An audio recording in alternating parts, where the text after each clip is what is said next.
Assalamualaikum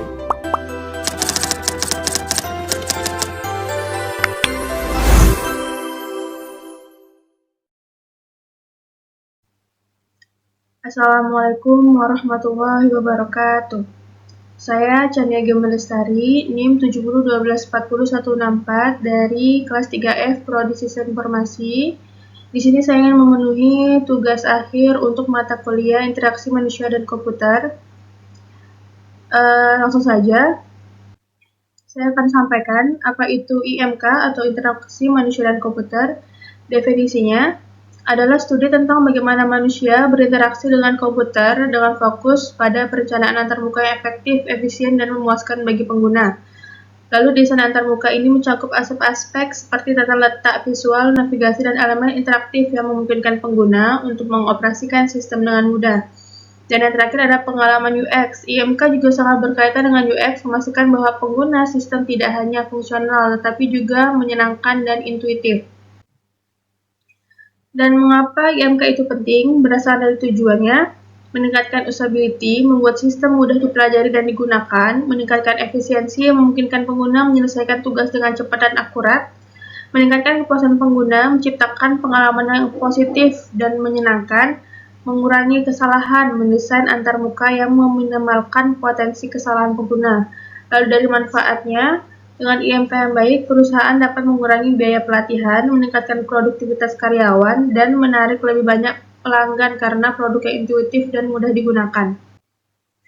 Berdasarkan evolusinya, atau dari baris perintah hingga realitas virtual, dari era baris perintah, dari 1960 sampai 1970-an, interaksi awal didominasi oleh command line interface, memerlukan perintah teks yang tepat, contoh sistem operasi Unix. Yang kedua ada era GUI, 1980-an, pengenalan graphical user interface oleh Xerox PARC dan popularisasi oleh Apple Macintosh mengubah cara manusia berinteraksi dengan komputer melalui ikon dan jendela. Yang ketiga, era web 1990-an hingga 2000-an, munculnya World Wide Web membawa interaksi berbasis browser, memungkinkan akses informasi global dan aplikasi online. Lalu yang keempat ada era mobile dan touch 2000-an sampai sekarang. Smartphone dan tablet memperkenalkan antarmuka sentuh, mengubah paradigma interaksi menjadi lebih personal dan responsif.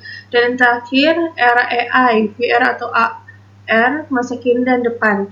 Perkembangan kecerdasan buatan, realitas virtual, dan augmented reality membuka dimensi baru dalam interaksi, dari perintah suara hingga pengalaman imersif.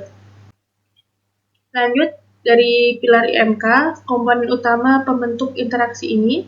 Yang pertama ada pengguna user, memahami karakteristik, kebutuhan, dan kemampuan kognitif. Lalu ada komputer, memahami kapabilitas dan batasan teknologi. Lalu ada konteks atau konteks, mempertimbangkan lingkungan fisik dan sosial di mana interaksi terjadi. Antarmuka atau interface, titik temu antara pengguna dan komputer. Dan terakhir ada tugas atau task, menganalisis tugas yang perlu dilakukan pengguna. Lalu ada contoh dari studi kasus dalam kehidupan sehari-hari seperti aplikasi navigasi antarmuka, peta yang intuitif, perintah suara, dan tampilan real-time membuat perjalanan lebih mudah dan aman.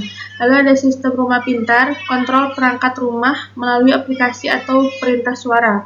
Yang terakhir ada e-commerce, desain situs web aplikasi yang memudahkan pencarian produk atau pesanan.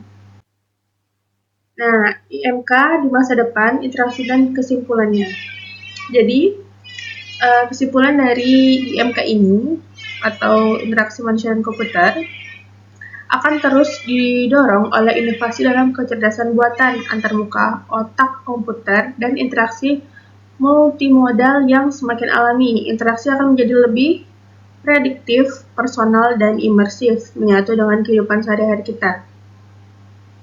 Dan interaksi manusia dan komputer ini adalah disiplin yang vital dalam membentuk dunia digital kita. Dengan memahami pengguna, teknologi, dan konteks, kita dapat merancang sistem yang tidak hanya fungsional, tapi juga memberdayakan dan menyenangkan. IMK yang efektif akan terus menjadi kunci untuk menjembatani kesenjangan antar potensi, teknologi, dan kebutuhan manusia, menciptakan masa depan di mana teknologi bekerja harmonis dengan kita. Oke, baik, di sini jadi ada contoh dari interaksi manusia dan komputer lewat sebuah aplikasi. Di sini saya memiliki aplikasi bengkel service. Kita terlebih dahulu masukkan username-nya dulu, lalu kita masukkan passwordnya. Setelah itu klik login. Kita langsung masuk ke dashboard. Di sini ada jasa servis, barang, mekanik, dan juga transaksi. Kita masuk ke jasa servis. Di sini kita bisa menginput atau menambahkan jasa seperti contoh tambal ban. Kita berikan dulu deskripsi.